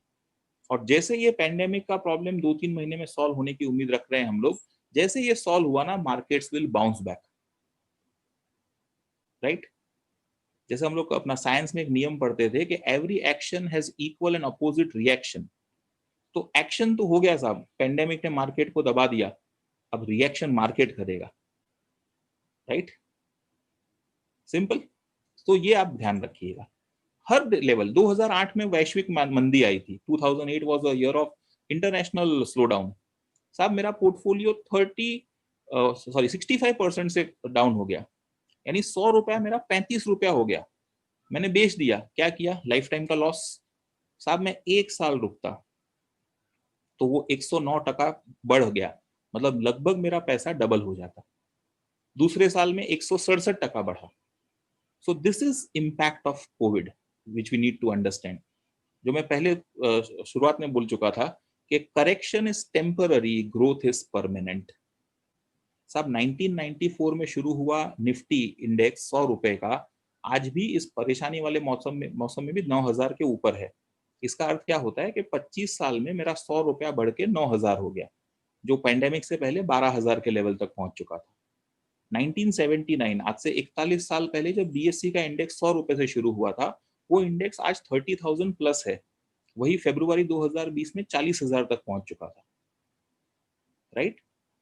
सो I hope this clears the fear in your mind.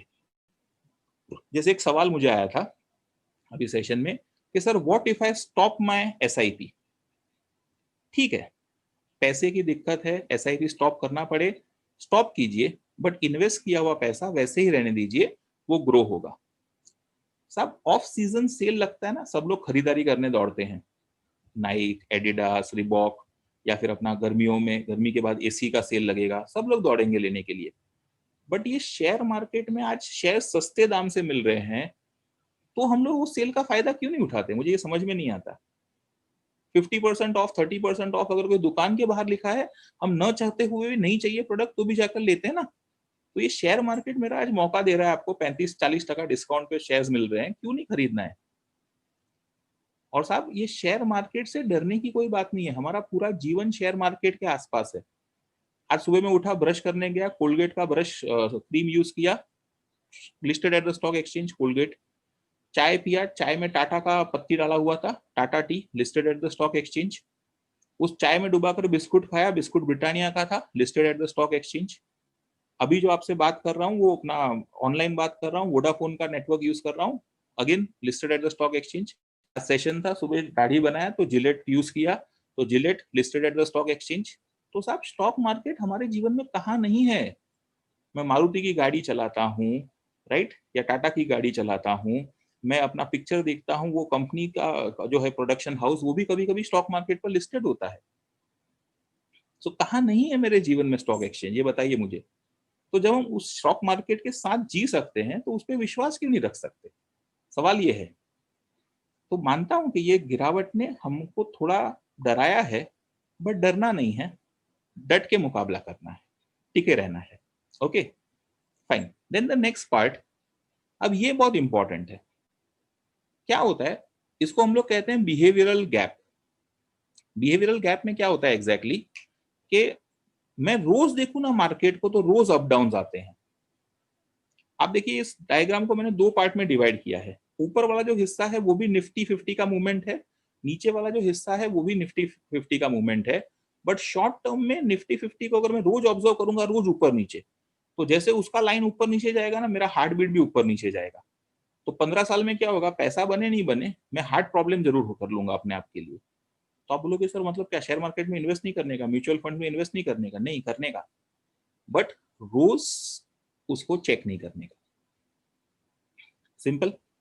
जैसे एक छोटा सा मजाक की बात करूं आपके साथ कि एक फैमिली में बच्चा पैदा हुआ, 2-3 साल के बाद क्या हुआ कि उसकी हाइट बढ़ने लगी. अब दूसरे बच्चों की हाइट बढ़ने लगी उससे ज्यादा. तो माँ बाप को हमेशा चिंता होती ना, और यार मेरा बच्चा टिंगू रह गया, दूसरों के बच्चे लंबू बन गए. तो माँ बाप ने दीवार पर एक चार्ट लगा दिया, वो शायद बचपन में अपने घरों में भी था, एक वो हाइट का चार्ट लगा दिया, और रोज उस बच्चे को उस चार्ट पे खड़ा कर देता था. ए इधर आ, इधर खड़ा रहे. अब रोज उसकी हाइट तो बढ़नी नहीं है साहब, बढ़ेगी तो भी कितनी बढ़ेगी, मिलीमीटर में ना. तो रोज वो माँ बाप को फ्रस्ट्रेशन आता है, अरे तेरा हाइट नहीं बढ़ता है, तेरा हाइट नहीं बढ़ता है. तो watching market every day is like that. रोज आपका इन्वेस्टमेंट बढ़ेगा नहीं. हाँ, हालांकि हाइट कम नहीं होती है बात अलग है, बट मार्केट कभी कभी कम भी हो जाता है. लेकिन वो माँ बाप ने किसी की सलाह मानकर महीने महीने पे बच्चे की हाइट मेजर करना शुरू किया कि हर महीने के 5 तारीख को बेटा तेरी बेटी तेरी हाइट माप हम लोग मेजर करेंगे. तो तब देखा हर महीने 1 सेंटीमीटर, 2 सेंटीमीटर, आधा सेंटीमीटर बढ़ती थी height. So when you invest, you be worried about your things, leave the market to its own pace, it will surely grow. और रिजल्ट आपके सामने है साहब. मैंने बोला 100 has grown to 12,000 and even in a corrected phase it has grown reduced only to 9,000 level, right? So ये Covid परेशानी है, इन्वेस्टमेंट्स आपके कम हुए होंगे, वैल्यूएशन उससे कम हुए होंगे, डरना नहीं है. अगर जो पैसा इन्वेस्ट किया है यू स्टे इन्वेस्टेड. जिसे हम लोग कहते हैं फाइनेंस में कि invest right and sit tight, stay tight. मतलब एक बार इन्वेस्ट कर दो और मजबूती से उस इन्वेस्टमेंट को पकड़ के आप बैठे रहो, तो श्योरली आपका पैसा बनेगा, right? So I think this slide has reduced a bit of your fear regarding the impact of COVID on mutual fund investments, right?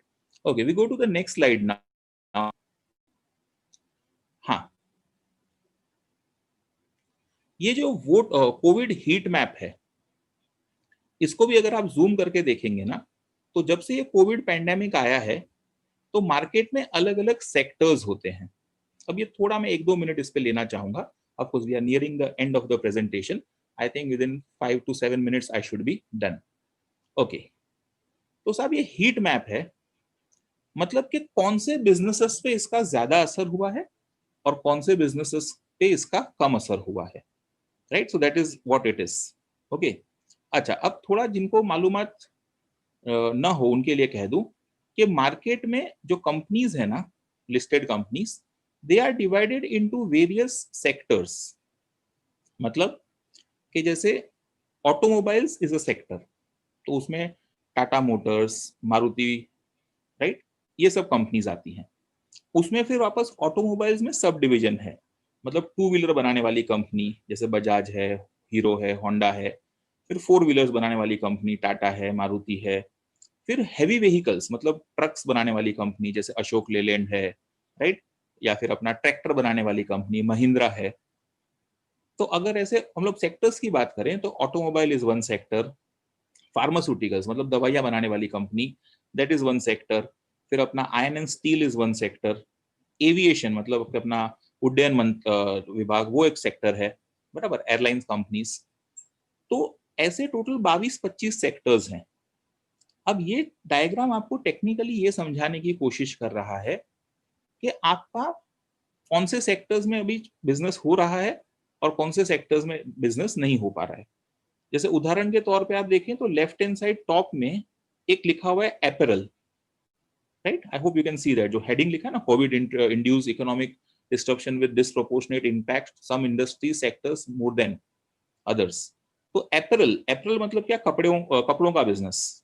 आपको पता है कि अभी मॉल्स बंद है, कपड़ों का सेल्स नहीं हो रहा है, और मॉल या दुकान खुलेंगे तो भी नो एक्सचेंज ऑफर पे दुकान खुलेगी। अच्छा, दूसरा, trial room facility will be of.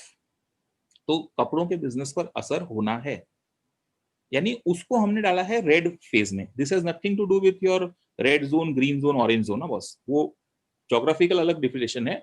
ये कोविड का बिजनेस पर इफेक्ट में बोल रहा हूँ।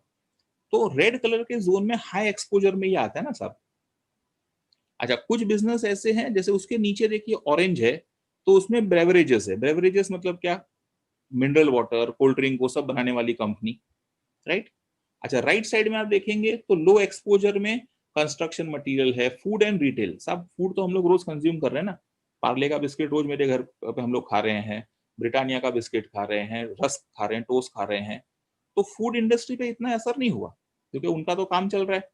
ओके, तो जब आप म्यूचुअल फंड में इन्वेस्ट करते हो और अगर इक्विटी म्यूचुअल फंड में इन्वेस्ट करते हो, तो आपका फंड मैनेजर बड़ी होशियारी से आपके पैसे को ये अलग अलग सेक्टर्स में इन्वेस्ट करता है। मतलब क्या, कि कोई चले कोई नहीं चले, फाइनली आपको तो रिटर्न्स मिलना ही है। Simple. So this is the heat map. So don't worry if you are having investment in mutual fund. आप अपने अगर स्कीम का नाम टाइप करोगे गूगल पे, उसका पूरा एक आपको डिस्क्रिप्शन मिल जाएगा, कौन से सेक्टर्स में और कंपनीज में इन्वेस्टेड है वो आपको दिखेगा।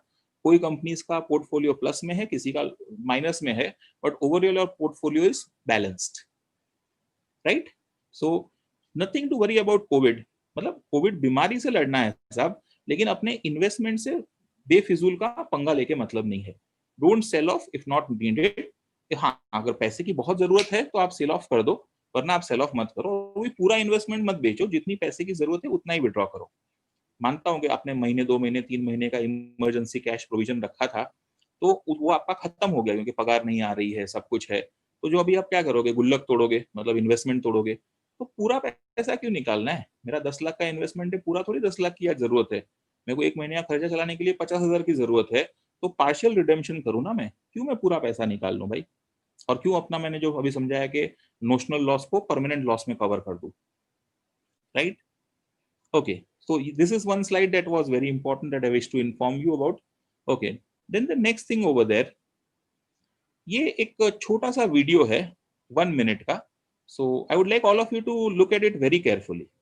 थोड़ा मैं भी अपने गले को 1 मिनट के लिए आराम दूं, and with your permission I will sip some water. तो आप अपना ऑडियो ऑन कर लीजिए।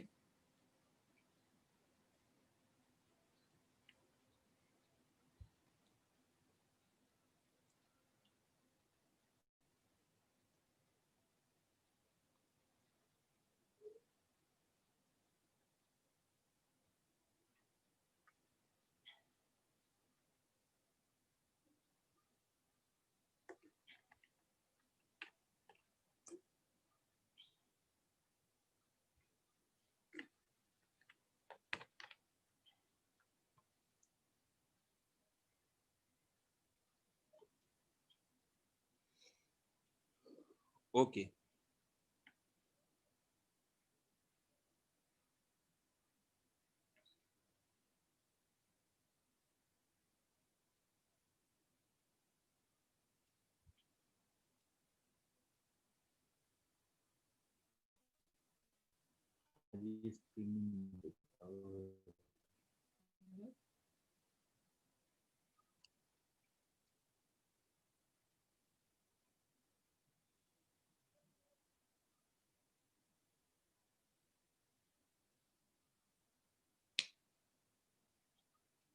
आई hope you like the video.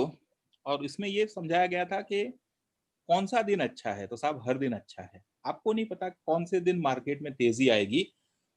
Every day that you miss in the market is a risk. Every day that you miss in the market is a risk, right? So I think I have done enough justice to the topic. और उसको summarise अगर मैं करूं तो इस कोविड-19 pandemic का mutual fund industry पर इम्पैक्ट जरूर हुआ है, आपके इन्वेस्टमेंट पर इम्पैक्ट जरूर हुआ है, but as I said, correction is temporary, growth is permanent. अगर नहीं जरूरत हो तो आपका इन्वेस्टमेंट रुकाकर तोड़कर इसका कोई मतलब नहीं बनता। कुछ अच्छी घटनाएं भी हुई हैं, जैसे व्हाट्सएप पे भी आप अभी ऑर्डर्स प्लेस कर सकते हो, ऑनलाइन भी अपने म्यूचुअल फंड्स में ट्रांजैक्शन कर सकते हो। दे हैव ब्रॉट सॉल्यूशंस, क्योंकि गवर्नमेंट रूल की वजह से म्यूचुअल फंड ऑफिसेज बंद थे, तो उनको ऑनलाइन ये सब प्रोसेस ले जाना पड़ा। हाँ, एक दुर्भाग्यपूर्ण घटना थोड़ी सी हुई थी फ्रैंकलिन इंडिया के फंड में। तो Franklin India is a fund house, उसके 6 डेट फंड स्कीम्स थे, उसमें थोड़ा सा प्रॉब्लम हो गया था, बट पैसा डूबा नहीं है साहब, थोड़ा डिले हुआ है। उसके भी डिटेल्स अगर आपको चाहिए, you can contact me, I will show if you have investment in those 6 schemes of Franklin India. Mutual fund company is on, Franklin is on, only 6 schemes are there, right? Okay, fine. So now I keep the floor open for questions.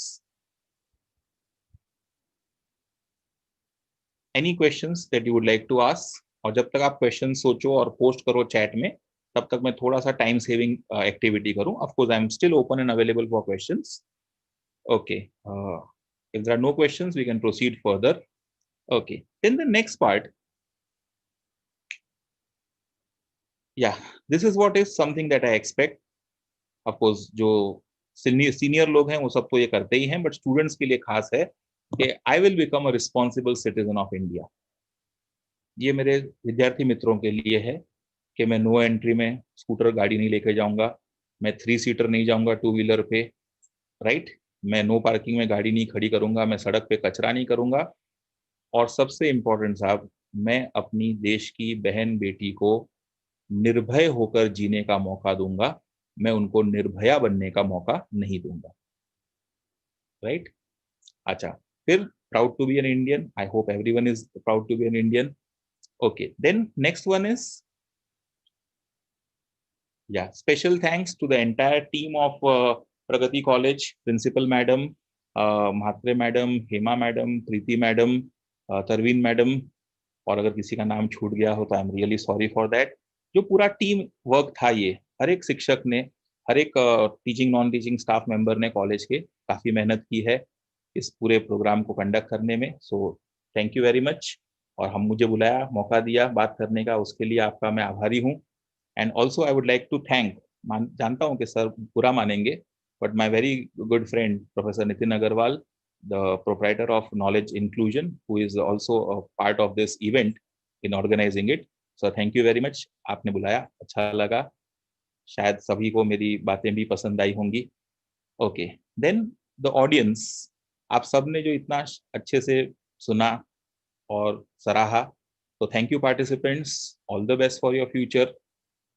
एक और बात है कि अगर आपको कुछ review चाहिए अपने पोर्टफोलियो पर, तो उसके लिए मैं अपना कॉन्टैक्ट डिटेल्स यहाँ आपके पास छोड़े जा रहा हूँ स्क्रीन पे।